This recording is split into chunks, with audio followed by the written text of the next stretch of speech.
something.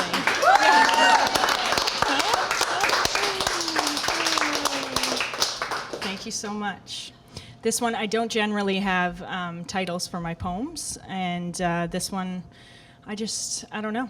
I called it a God Dream, so that's what it is. I had a dream birthed inside of me, my soul pregnant with the thought that someday I might be somebody. Like somebody who refused to sit at the back of the bus, or somebody who chose to run across Canada with just one leg, a somebody made from a nobody. I had a dream. And as I sang my heart out on my karaoke machine just at the age of 15, I treated my neighbors like they were the whole world quieting down just to listen to me. And as they stood and watched, they'd tell my parents, she's going to be somebody someday, one day. I had a dream birthed inside of me until I woke up and began to face my reality.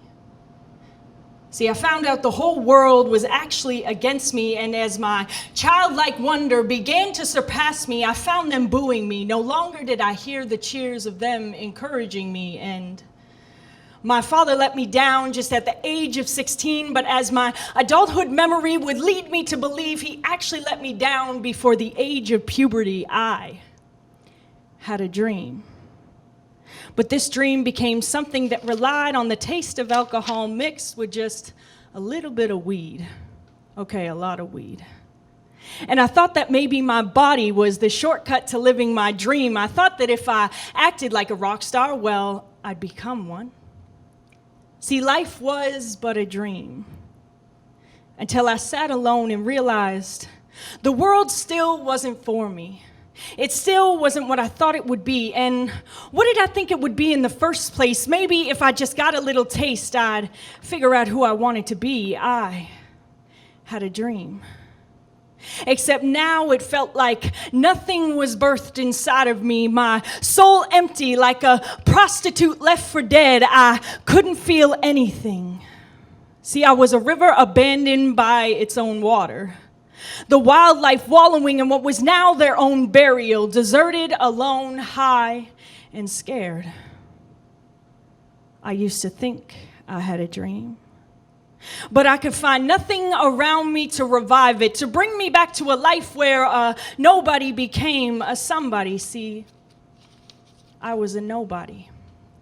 So run down from what I thought the world could offer me, I kept asking and seeking only to ever find a temporary answer with an audience to cue a laugh when I fell back down.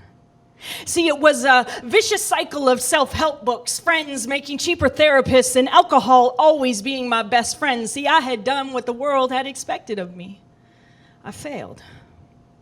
And so I hit my breaking point at the age of 23, and I spent another year and a half in self-pity, wrapped up in a relationship filled with false love, and that's when God found me. He said, I had a dream about you. I knew you before you even came into being, and in your mother's womb, you were my God dream. So God so graciously manifested his love through another human being with words he knew would only speak to me. She said, it's this really cool church. You can even wear ripped jeans and just come as you are, because I know that's the way Jesus would want it to be. And so I went. With everything fighting against me, I showed up in my ripped jeans. And as I got closer to the door, I suddenly felt the life support reattach itself to the side of my lungs, so I walked inside, but I left my crutches at the door. And as I worshiped a God I did not know, I began to feel the rebirth of my soul, except now it was called a God dream. And so I continued to go to church. I continued to explore, because God was the only thing that kept the defecating breath of death that would creep in my bedside at night. Just give up, you're not really worth the fight. Then a gentle voice would say, think about the things of heaven, not the things of earth, for you have died to this life, and your life is now hidden in Christ with God.